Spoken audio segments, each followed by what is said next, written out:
Balik po tayo sa mga balita. Muling nag-ikot si Pangulong Marcos Jr. sa mga pampublikong ospital para masigurong naipapatupad ng tama itong Zero Balance Billing Program ng gobyerno.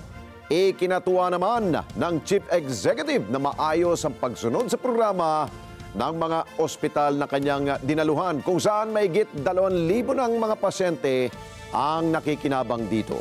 Eden Santos sa balita.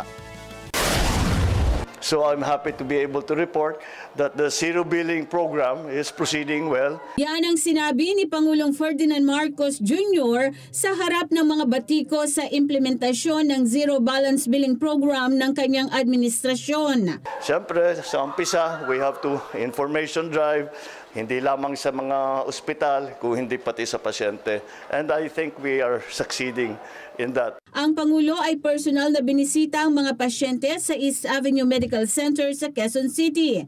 Iniulat sa kanya ni Health Secretary Ted Herbosa na may mahigit 2,400 na pasyente sa East Avenue Medical Center ang nagbenepisyo na sa bayad na ang Bilmo program, habang 12,000 naman na pasyente sa Eastern Visayas Medical Center.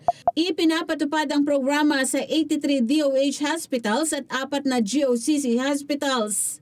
Okay, ito yung patuloy natin pag-inspeksyon at pagsiguro na yung ating programa na Zero Billing ay unang-una na nagagampanan ng lahat ng mga ating mga ospital, ating mga staff, ating mga doktor, ating mga nurse, lahat ng ating medical services ay naunawaan kung ano ba yung programa at kung paano makapag-avail ang mga pasyente.